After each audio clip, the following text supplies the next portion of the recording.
Across cities, across borders, people began carrying his name as if he were still alive. Because some deaths do not end. They wait.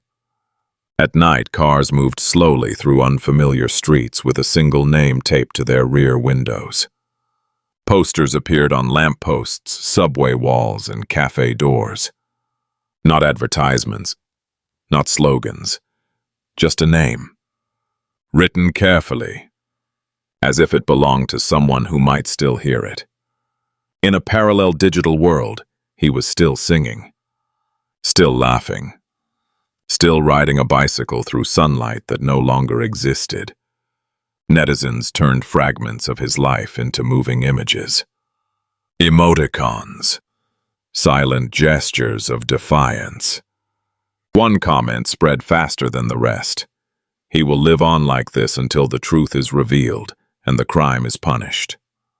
This was not grief in its ordinary form. It was persistence.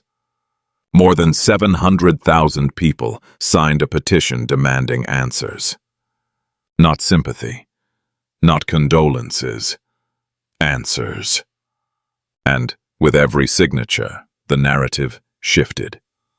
This was no longer an entertainment scandal. It had become something heavier. A question of conscience. A question of whether a human life could be quietly dismantled while the world was instructed to look away. Yu Menglong was introduced to the public as an artist, a performer, a familiar face on brightly lit stages. But those who followed closely began to notice something else long before his name turned into a symbol.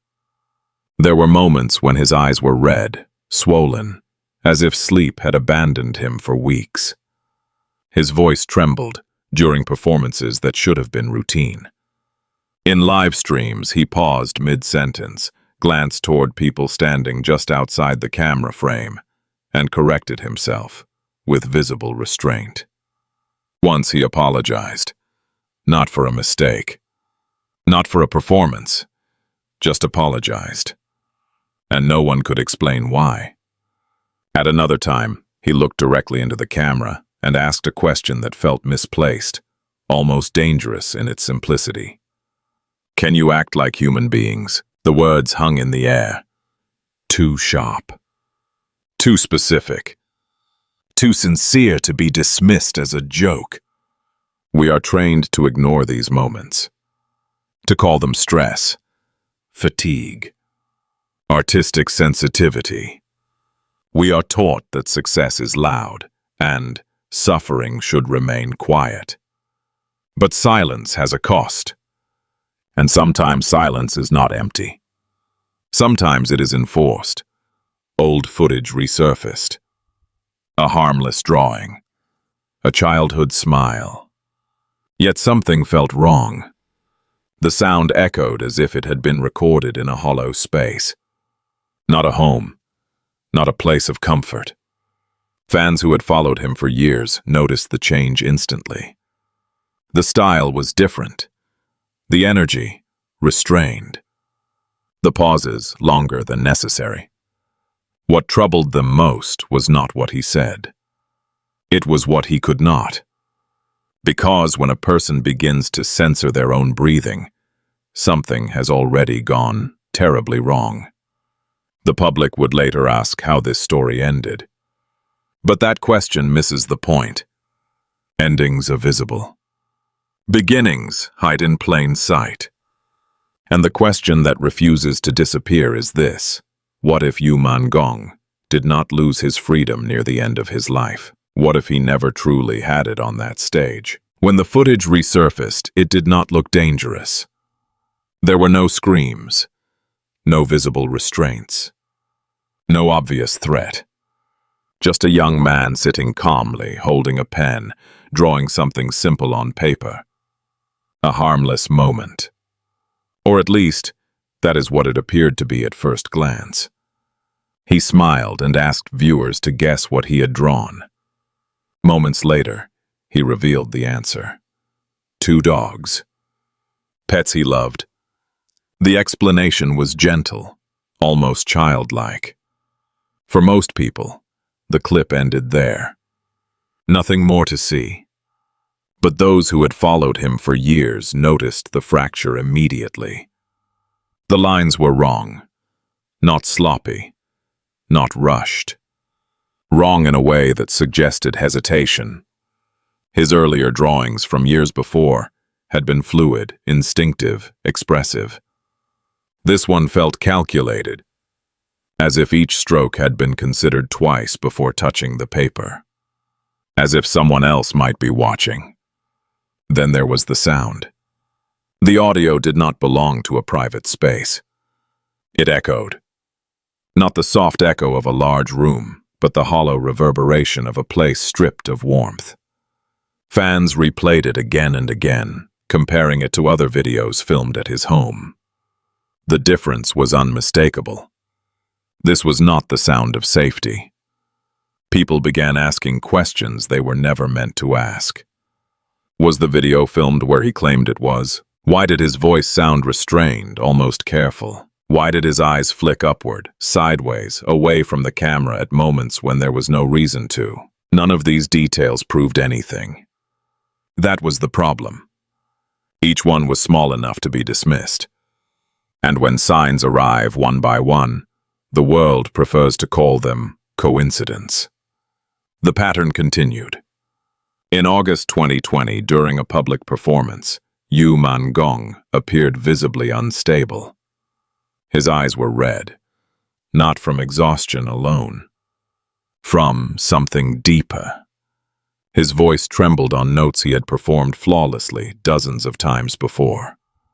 Viewers described this moment as uncomfortable to watch, not because of a technical failure, but because it felt like witnessing something deeply private that should not have been public.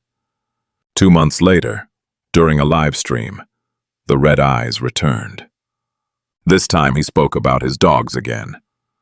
He pointed to one ear, then the other. And then unexpectedly he apologized. The apology did not match the context.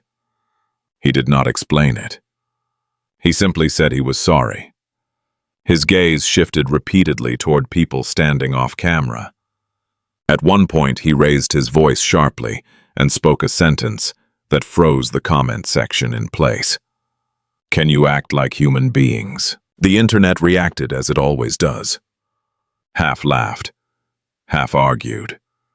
Many assumed he was addressing rude viewers. But the timing was wrong. The anger was misdirected. He did not look at the camera when he said it. He looked past it. Those who have been controlled recognize that look immediately. It is the look of someone choosing their words under pressure, of someone aware that every syllable carries consequences. The anger was real, but it was restrained, redirected, safely ambiguous. We often believe that captivity requires physical barriers, locked doors, chains, guards. But modern control rarely looks like that. It is quieter. It is contractual, psychological. It lives in glances, exchanged behind cameras and pauses that last a fraction of a second too long. More archived footage emerged. Old interviews. Casual appearances. Moments that once felt insignificant began to reassemble themselves into something heavier. His posture changed over the years. His shoulders tightened. His speech slowed. He corrected himself more often. He smiled less with his eyes. Fans described an increasing sense that he was being watched even when alone. That every unscripted moment carried risk. That he was allowed to exist publicly only within carefully drawn boundaries. This is where many stories stop. Where speculation begins to outpace evidence. Where skepticism becomes necessary. And it is necessary here. But skepticism does not require blindness. Because the most unsettling part was not what Yu Menglong did. It was what he avoided. He stopped improvising.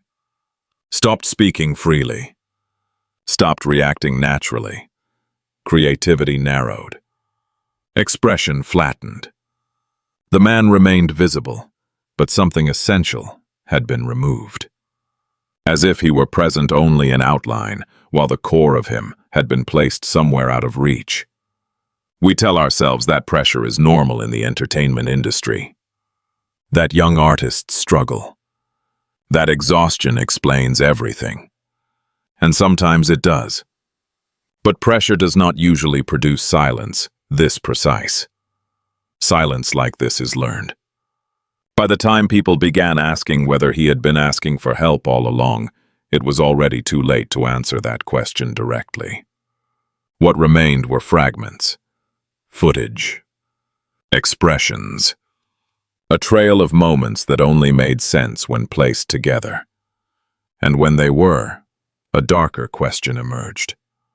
What if these were not signs of decline? What if they were signs of containment? Every investigation reaches a point where the timeline must be rewound.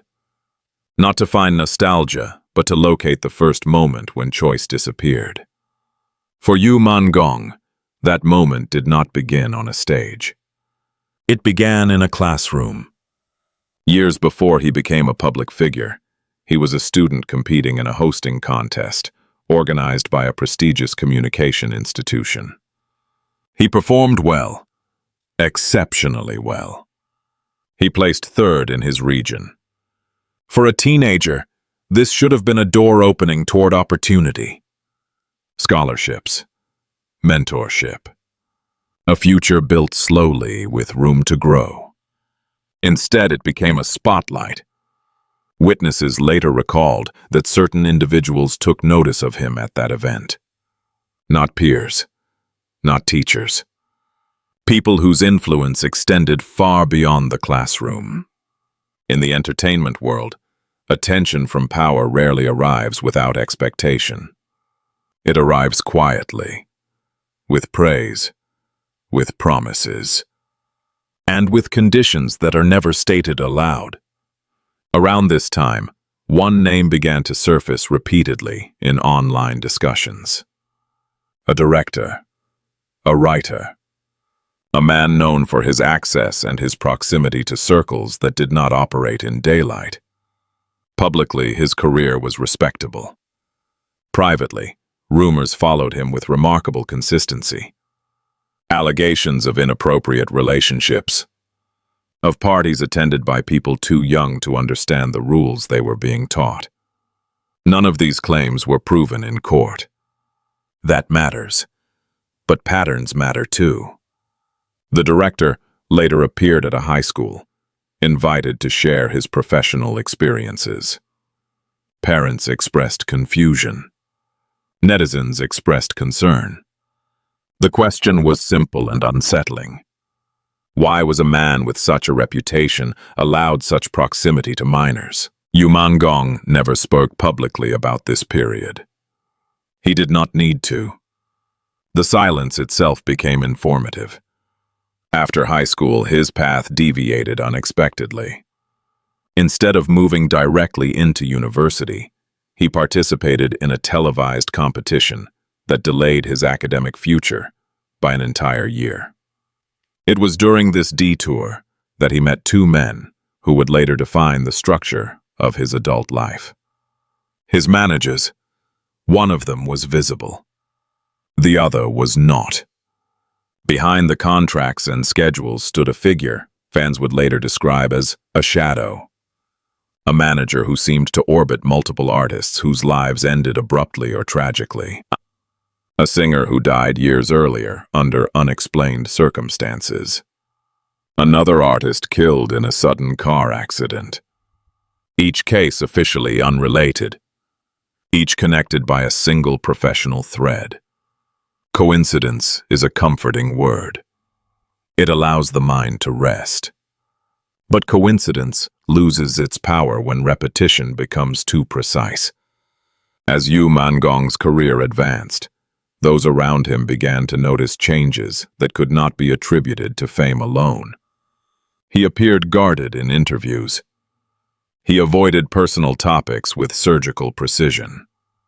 When asked about his future, he spoke in vague terms, as if committing to a vision might violate an unspoken rule.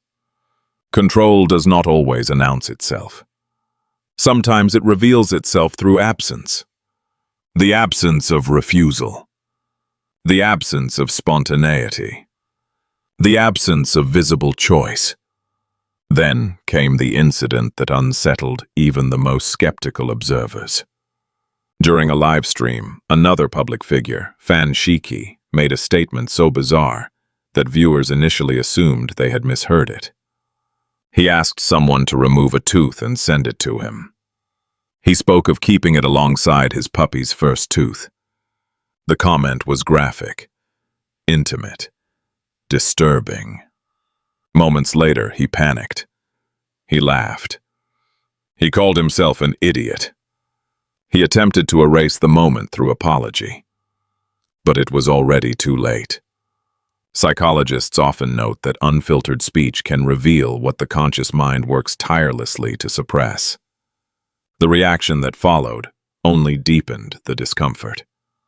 In a separate live stream, when a viewer mentioned a snack whose name included the phrase, missing teeth, Fan Shiqi reacted with disproportionate rage. He shouted. He lost composure.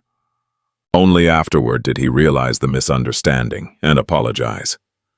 If there was nothing hidden, why such intensity? Fans began reviewing footage of Yu Menglong from earlier years. In several angles, when he opened his mouth to sing or speak, a dark gap was visible, as if a molar had been removed. No explanation was ever provided. No public medical statement. Just another detail added to a growing list of unanswered questions. It would be irresponsible to draw conclusions based on implication alone. But it would be equally irresponsible to ignore the psychological weight of these moments when placed side by side. Around the same time, rumors surfaced linking other young performers to the same social circles. One singer, once vibrant, now appeared visibly diminished. His performances were scheduled, his presence maintained, but his appearance told a different story. Observers described him as withered, changed, as if something essential had been extracted. Public response escalated. Calls for boycotts followed. Reports were filed. Accusations reached authorities. Still, no official conclusions were announced. And that is where the pattern hardened. Because in systems like this, visibility does not equal protection. In fact, visibility can become leverage. The younger the subject, the greater the imbalance. By the time they understand the cost of compliance, the exit no longer exists. What began as a question about one man's suffering had transformed into something broader. Something structural. Something that extended beyond a single victim. And that is when observers began to realize that control, no matter how disturbing, might not have been the final layer of this story. Because control alone does not explain what followed. If this was only about control, it would already be horrifying. But control was not the final layer.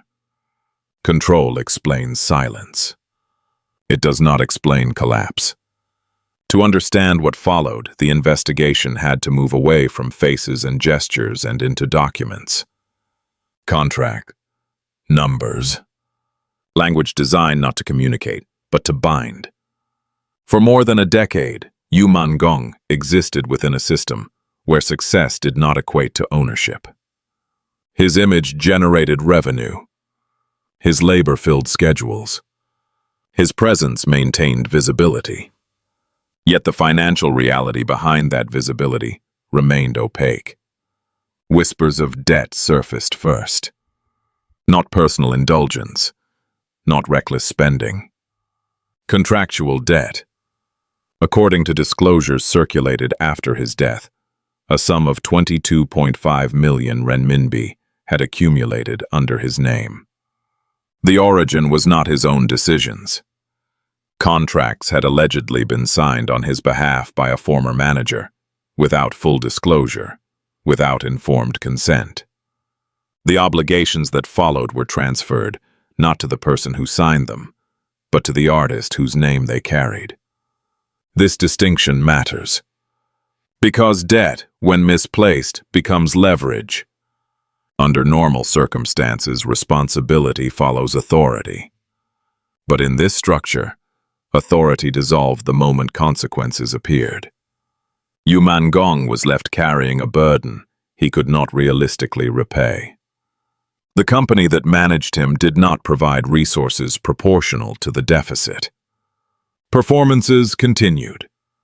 Appearances were scheduled. But financial recovery remained impossible. Then there was the penalty clause. If he attempted to terminate his contract unilaterally, the compensation demanded could reach 2. Control explains silence. It does not explain collapse. To understand what followed, the investigation had to move away from faces and gestures and into documents. Contract. Numbers.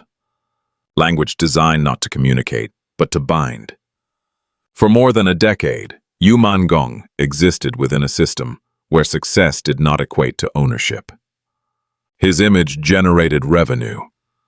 His labor filled schedules. His presence maintained visibility. Yet the financial reality behind that visibility remained opaque. Whispers of debt surfaced first. Not personal indulgence, not reckless spending. Contractual debt. According to disclosures circulated after his death, a sum of 22.5 million renminbi had accumulated under his name. The origin was not his own decisions. Contracts had allegedly been signed on his behalf by a former manager, without full disclosure, without informed consent. The obligations that followed were transferred, not to the person who signed them, but to the artist whose name they carried. This distinction matters, because debt, when misplaced, becomes leverage. Under ordinary circumstances, responsibility follows authority. In this structure, authority evaporated the moment consequences appeared. Yu Menglong was left carrying a burden he could not realistically repay. The company continued to schedule appearances, but provided no proportional resources to resolve the deficit. Visibility remained high. Mobility did not. Then there was the penalty clause. If he attempted to terminate the contract unilaterally, the compensation demanded could reach 200 million renminbi. A figure so large it functioned less as a deterrent and more as a wall. Public estimates suggested that even at the peak of his earning power, such a sum would be unattainable. The message embedded in the language was clear. Departure was not an option. This is how resistance is neutralized without visible force. Income statements told a second story. Despite sustained commercial value, the compensation Yu Menglong received was widely viewed as disproportionate. Revenue sharing favored the institution. Fixed salaries lagged behind the value extracted. Over time, the gap hardened into a quiet imbalance. Fans described it as a long-term debt owed not by the artist to the company, but by the company to the artist. A debt never acknowledged. There was also the matter of a personal loan. Reports indicated that a figure with influence borrowed 2 million renminbi from Yu Menglong under the promise of joint investment and shared profit. The funds were allegedly diverted to personal expenses. Repayment never occurred. When Yu Menglong requested the return of the money, the debt was denied. Public pressure followed. Legal clarity did not. In systems where influence outweighs documentation, denial is often sufficient. After his death, the financial narrative did not close. It intensified. Merchandise bearing his image was released. Rapidly. Aggressively. at a time when the contractual relationship between the parties was publicly disputed. Observers questioned the legitimacy of this use. If the contract had expired, why the sudden commercialization? If it had not, why the earlier insistence that no legal ties remained? The implication unsettled many. Revenue from these products appeared unlikely to reach his family. Instead, it seemed positioned to stabilize an institution facing its own financial strain. Boycotts followed. Anger consolidated. The company issued a statement. They claimed the economic contract had expired years earlier, that there were no remaining legal or financial connections, that they were unaware of Yu Menglong's personal decisions, including the closure of his studio and his loss of contact. The language was clinical, precise, carefully distant. For the public, the statement resolved nothing. If ties had ended, why the silence when financial obligations were raised? If obligations had ended, why the urgency to monetize his image? If responsibility had ended, why did so many similar cases appear under the same management structure? As the discussion widened, new allegations surfaced. Claims of internal financial misconduct, of artists used as conduits within broader networks of money movement, of accountants speaking quietly about clients with assets far exceeding plausible income, of foreign properties, luxury vehicles, shell holdings. No documents were released publicly. No charges announced. Only fragments, testimonies, patterns. And then the focus shifted again. Not to entertainment, not to contracts, but to education. Insiders from the art world described a system that begins long before fame. Professors who control grades and futures. Transactions disguised as mentorship. Silence enforced through fear of expulsion and erasure. Parents warned but powerless. Students trained early to understand that talent alone is insufficient. Compliance is the currency. When these rules are learned young, resistance later becomes unthinkable. A teacher spoke anonymously about the contradiction at the heart of instruction. Teaching kindness and integrity while fearing those values would shatter upon contact with reality. A veteran actor warned against abandoning moral inheritance in favor of extremism and excess. Without roots, he said, collapse is inevitable. Yu Menglong's story did not end because he failed. It ended because he resisted. Not loudly, not publicly, but enough to disrupt a structure that depends on obedience. In systems like this, the cost of resistance is rarely immediate. It accumulates: financial pressure, psychological isolation, professional containment, until the margin for survival disappears.